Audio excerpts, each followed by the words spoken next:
आधी embedded setting open होईल. इथे बघा एम्बेडेड सेटिंग दिले आहे. त्यानंतर तुमचा कॅमेरा 1 ते बॉटम कॅमेराचा काउंट इथे कॅमेरा 1 रिजेक्शन ऑफसेटमध्ये टाकायचं आहे. ठीक आहे. हा कॅमेरा 1 मध्ये 1 मिनिट पुन्हा कॅमेरा 1 मध्ये कॅमेरा 1 रिजेक्शन ऑफसेट. ओके. हा top camera to bottom camera तिथपर्यंतचा काउंट आपल्याला कॅमेरा 1 मध्ये टाकायचा. 62 आहे तो. 62. आणि वरती काय लिहिलं ब्लिस्टर पर रो. आता हा जो आहे ना हा आपला एका याच्यावरती 2 ब्लिस्टर आहे. स्ट्रोक एकच देणार आहे PLC. सपोज आता याच्यामध्ये तिकडच्या प्लांटमध्ये परफॉर्म केलं होतं तिथे 4चा आला होता. 4 ट्रॅक आहे. तर मग इथे ब्लिस्टर पर रो मध्ये इथे 4 येणार आणि स्ट्रोक मध्ये 1च राहणार. स्ट्रोक मध्ये 1च राहणार. त्यानंतर हा इव्हेंट कटर इव्हेंट आहे ना हा कधी लागतो जेव्हा आपलं एन्कोडर जर लावला असेल आपल्या मशीनला, म्हणजे मशीनमधनं PLC नाही आहे, आपण एन्कोडर लावला आहे स्पेसिफाय सिग्नलिंगचा, तर तो कटरचा सिग्नल आपण इथे घेणार. तर तो इच अँड एव्हरी मुवमेंटला आपण एक सिग्नल त्याला देणार की एक कट झाला मीन्स PLCला आपल्या कार्डला एक सिग्नल दिला पाहिजे. आपल्या इथे काही गरज नाही कारण की PLC थ्रू आउटपुट भेटतो. आपल्याला फक्त कॅमेरा 1 रिजेक्शन ऑफसेट टाकायचा आहे इथून ते बॉटम पर्यंत. ठीक आहे. हा कॅमेरा 3 BIS रिजेक्शन जो आहे हा 11च राहणार बाय डिफॉल्ट. याला चेंज करायची गरज नाही आहे. ठीक आहे. 62 कसा आलाय? 62 इथून मॅन्युअली काउंट केला ना सर. अच्छा ठीक आहे. जे आहे ते टाकून दिलं. खाली 11 टाकले ते 11 हा बाय डिफॉल्ट राहणार. 11 तुमचा चेंज नाही होणार. ठीक आहे. म्हणजे आकार आला तर समोर.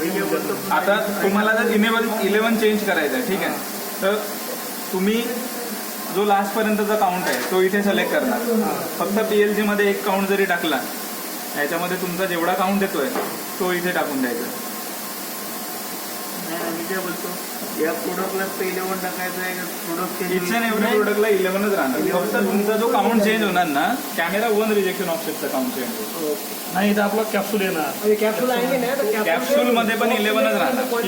फक्त तुमचा काउंट कोणता चेंज होईल कॅमेरा 1 रिजेक्शन ऑफसेट हा चेंज होईल. कारण की आता हा छोटा ब्लिस्टर आहे. तुमचा मोठा ब्लिस्टर आला 15/20चा 20/10चा तर तुमची साईज ब्लिस्टरची वाढेल तर तुमचा काउंट तेवढा कमी होईल. अभी 62 का है तो 40 का आ जाएंगे ऐसा है.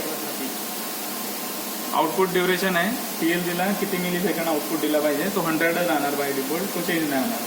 फक्त तुम्हाला हे याच्या इथे पण चालणार नाही एक जेव्हा ऍक्सेप्ट केला तर PLCला किती MS पर्यंत आउटपुट दिला पाहिजे तो येतो.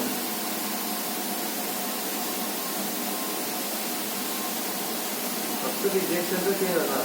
कॅमेरा 1 रिजेक्शन ऑफसेट हां बघ तोच चेंज होईल. आणि इनकेस जर तुमचा ब्लिस्टर जर चेंज झाली तर ते 2 ते 3 ते वरती चेंज करायला लागते. जसे तुम्ही टीच विजार्डमध्ये गेले ही विंडो ओपन होणार. हिला आधी सेव्ह करायची. 100 काय ठेवलेलं आहे. 100 मिली सेकंड पर्यंत आउटपुट जनरेट करायचं सिस्टम. बाय डिफॉल्ट तोच आहे ना, चेंज नाही करायचा आहे ना तो. नाही या मशीनला तो लागतो त्याकरता. त्याच्यामध्ये ऑप्शन आहेत. इन्फिनाइट आहे, ओव्हरराईड आहे. ओव्हरराईड मीन्स फ्लॅपर बेस सिस्टम असतो त्यामध्ये ओव्हरराईड चालतो. इन्फिनाइट जेव्हा मशीनमध्ये कॅमेरा रेडीची सिग्नल आपण प्रोव्हिजन दिलेली आहे बट ह्या मशीनला प्रोव्हिजन नाही आहे कॅमेरा रेडीची तर त्यावेळेस इन्फिनाइट चालतो. मीन्स कधी याला तो सिग्नल जनरेट करत नाही. देन ट्रिगर ग्रॅब करायचा.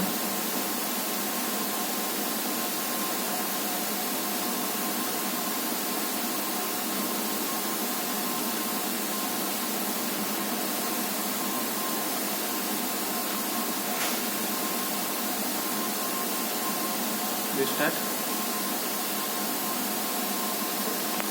टॅबलेट द्या होतं.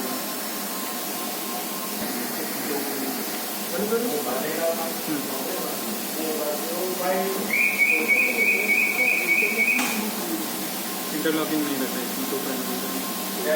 हा सर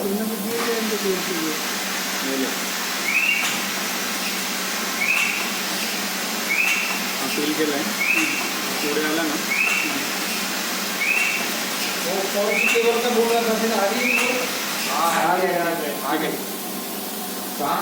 बोट ब्लिस्टर फिल केला. स्टॉप करायचा, रॅलेक्स करायचा. जे इमेज तुम्हाला प्रॉपर दिसते त्याच्यामध्ये बॅक घ्यायची. तुम्हाला त्याला ड्रॉ करायची. पॉकेट करायचं ना. एरिया ऑफ इंटरेस्ट म्हणतात फर्स्ट. म्हणजे एवढ्या एरियामध्ये तो ट्रॅक सर्च करणार. ओके. ठीक आहे. नेक्स्ट अच्छा R32 है ना ये, कौन सा केबल है ये? ब्लिस्टर हाँ RS32 है ना. नेक्स्ट वो 32 ब्लिस्टर काउंट. ब्लिस्टर एक बार में ब्लिस्टर जब 1 निकाल के ब्लिस्टर 2.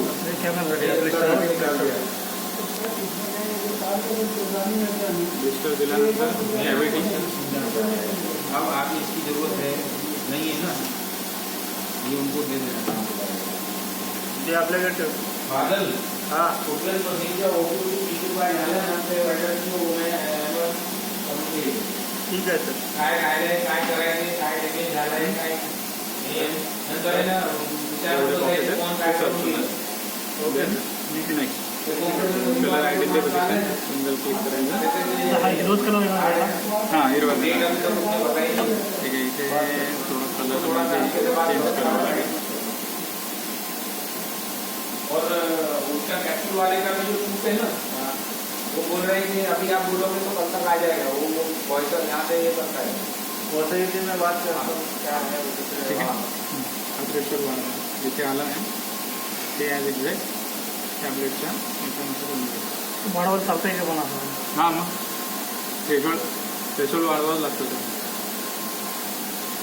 नेक्स्ट इथे ग्रॅब बंद करायला तुमची एमटी कॅव्हिटी द्यायची. त्याला पण ग्रॅप करायचं का एमटीला?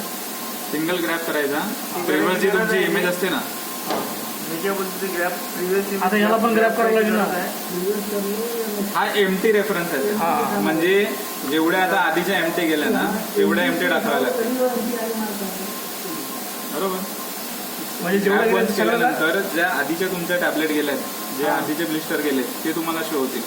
जर तुम्ही नेक करत जाल तुमचा फीलवाला पण येईल. पण फीलवाला ठेवू नका, कारण फीलमध्ये तो याला पण रिजेक्ट दाखवेल नाही. तसं जिथे आपण कलर सिलेक्ट नाही केला आहे ती विंडो आली पाहिजे. ठीक आहे. त्याला ग्रॅप करायचा आणि नेक्स्ट करायचं. नेक्स्ट देन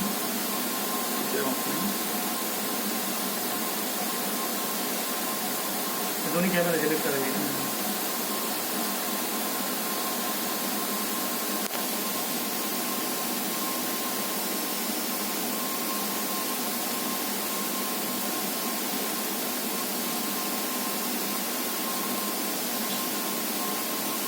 इथे ब्रोकन येते. इथे ट्यूनमध्ये गेल्यानंतर तुम्ही याला वाढवू शकता.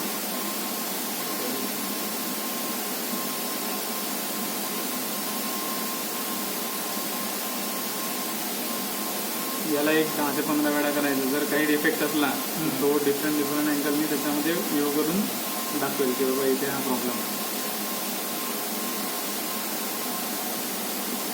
नाही आलं. नेक्स्ट मॉडेल नेम टाकायचं.